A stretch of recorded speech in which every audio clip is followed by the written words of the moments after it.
Sex, porn, love addiction is all about self-soothing to manage your emotions. It got set up back in the childhood development years. It's just not about sex, it's not about porn. It's all about the repeated use has set up the physiology to crave those dopamine, serotonin, oxytocin, self-manufactured drugs in the body. It's impacting women, men, children aged 10 to 75 across all the age ranges, the sexes, the cultures, the professions. It increased exponentially during COVID lockdown and impacting so many lives. The Kairos Center has created the first online comprehensive sex, porn, love addiction. It's a video on demand recovery program which you can access from anywhere in the world and begin to see identifiable changes just within 6 weeks of beginning this weekly program. Kairos means your appointed time. Isn't it your time to reclaim your life? Bring color back to life without shame. Click the link below and begin your journey. You owe it to yourself and to others.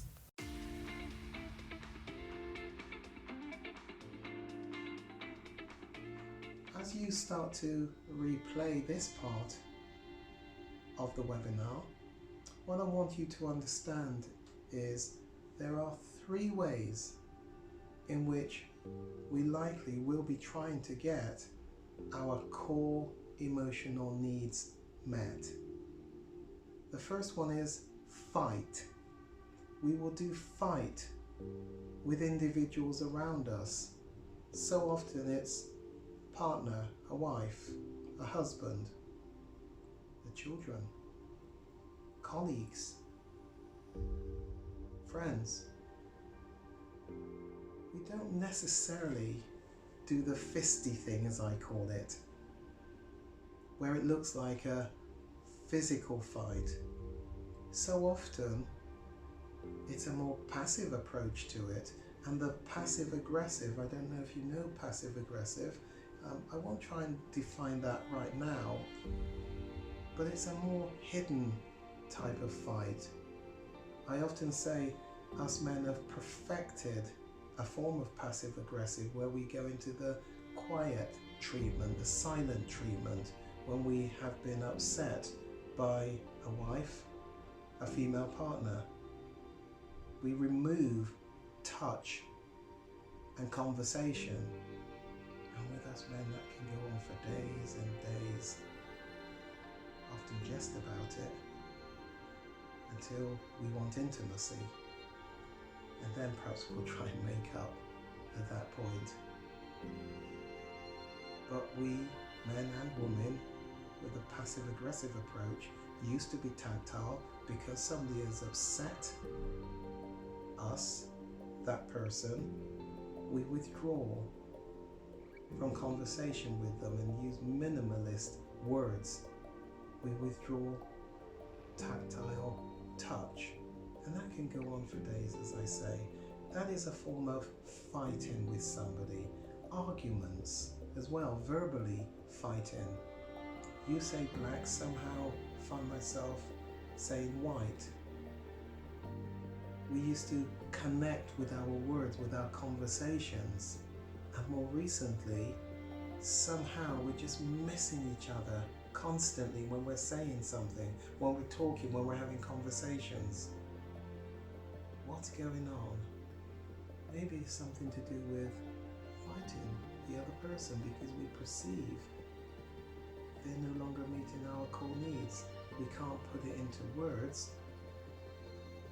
We can't be saying things like, I'm upset with you because the last time you met my core need to feel a sense of approval and comfort was 6 months ago, and because of that, my core emotional needs are depleted. That's why I'm arguing with you, I'm picking a fight with you. And it's just, what? What? Reality is, that might be exactly what's going on. But we don't talk like that. Often because we don't understand the situation, the scenario that's playing itself out. I hope that makes a bit of sense. The next one after fight is flight. Why don't you write down this definition of flight?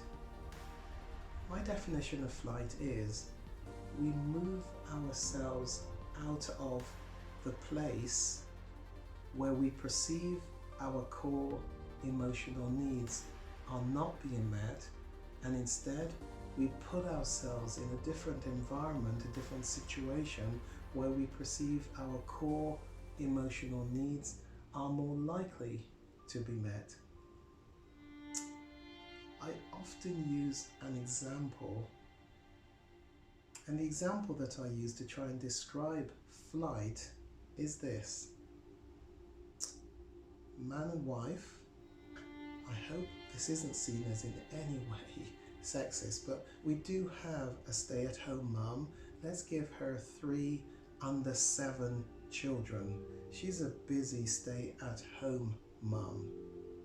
Life is full on. He is a high flyer in the workplace. He's up for promotion. He's working on a really important project to the company and doing a good job. Now, when he gets home, he wants to tell his wife about all that he's been doing in the office and the project and how well it is going and the fact that he's up for promotion.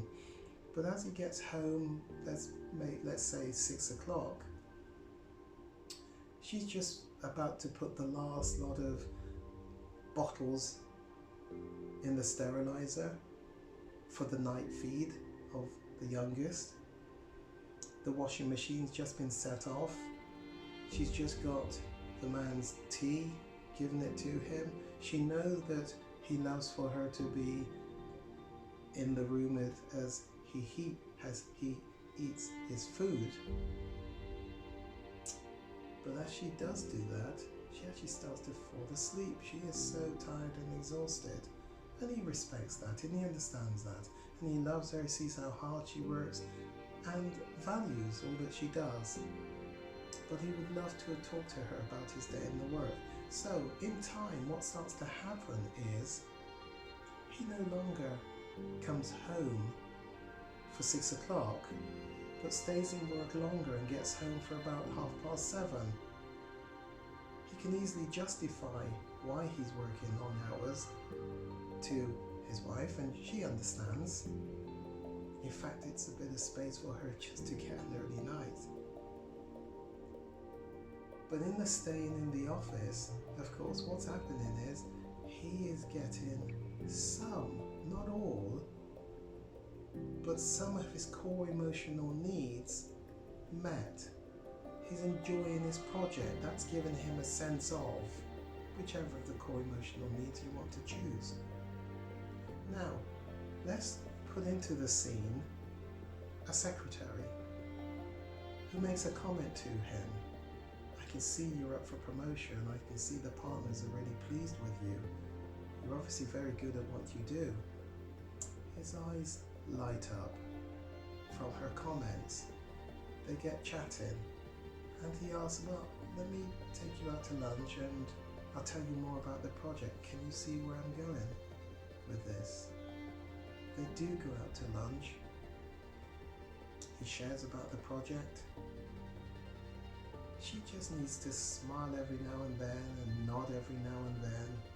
Not that she necessarily fully understands everything that he is saying, but as she gives him attention, he is experiencing a sense of a number of his core emotional needs being filled up, topped up.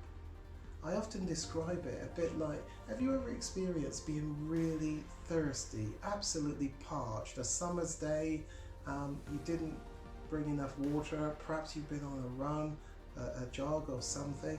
Have you ever experienced that where water just looks, in fact ice cold water, just looks so good, feels so good, parched? And you remember what your body feels like after you get that ice cold bottle of water and you start to drink. It's like everything in you starts to liven up and you just come back alive. I often joke, for those of us who are of this age, we remember this advertisement for Heineken. Heineken reaches the parts other beers cannot reach. Don't know if you remember that one. It's an age-related thing, don't worry if you don't. But the point I make is, as the water is going down, it's a bit like a drought and all the plants have wilted and withered and and then when the rain starts, if you were to watch the plants over a period of time as the rain falls upon them, you'll see them start to just come alive and open up and bud. Well, it's just like that when you drink that water. It's just like that when depleted core emotional needs that have been depleted for long periods of time start to be met. So this secretary is starting to meet a number of core emotional needs, and he's coming alive, more alive. And he says something interesting, which is, you understand me so much more than my wife. He's gone to dangerous territory now, personal with business. But that's the reality of what he's feeling. But recognize feelings aren't always telling the truth. You know that with sex, porn, love addiction, not always telling the truth. But the fact is, he has experienced such a high from her attention that he feels love and affection. It isn't love and affection. In fact, they meet a few times for lunch, and they may go on to become intimate, to have sex. As soon as the sex is finished, for him, the bubbles bursts.